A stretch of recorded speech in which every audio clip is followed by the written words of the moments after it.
महाराष्ट्र राज्यातील महायुती सरकारच्या मंत्रिमंडळाचा पहिला विस्तार आज रविवारी होणार आहे।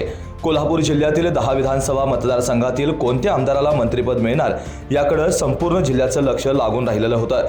अखेर संभाव्य मंत्र्यांच्या यादीमध्ये कोल्हापूर जिल्ह्यातून कॅबिनेट मंत्रिपदी हसन मुश्रीफ आणि राज्यमंत्रीपदी प्रकाश आबिटकर यांची नावे समोर आलेली आहेत। नव्या फॉर्म्युलानुसार महायुती सरकारमध्ये भाजप पक्षाला 21, शिवसेना 12 आणि राष्ट्रवादी अजित पवार गटाला 10 मंत्रिपदं मिळणार आहेत। नागपूरमध्ये राजभवनात या नव्या मंत्र्यांना आज शपथ देण्यात येणार आहे।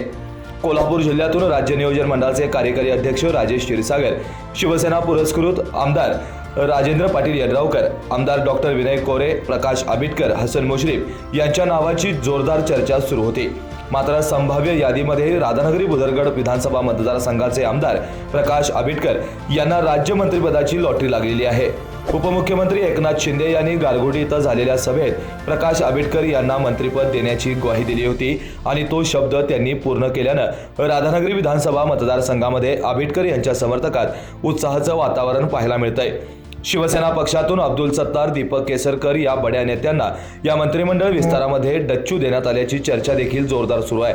एकूणच राज्य मंत्रिमंडळाच्या या पहिल्या विस्तारामधील मंत्र्यांची यादी जवळजवळ स्पष्ट झालेली असून दुसऱ्या विस्तारामध्ये नेमकं कोणाला मंत्रिपद मिळणार आणि कोल्हापूरच्या कोणत्या आमदाराच्या गळ्यात मंत्रिपदाची माळ पडणार हे पाहणं महत्त्वाचं ठरणार आहे। डॉक्टरांनी ॲडमिट होण्याचा सल्ला दिलाय, पण स्पेशल रूम परवडत नाही। मग टेन्शन घेऊ नका।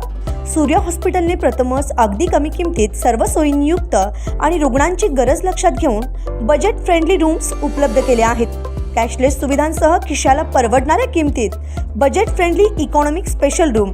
पत्ता कोंडावळ चौक, लक्ष्मीपुरी, कोल्हापूर। संपर्क 9822 63 54 69। अशाच नवनवीन अपडेट पाहण्यासाठी आमच्या KK न्यूज चॅनेलला सबस्क्राईब करा।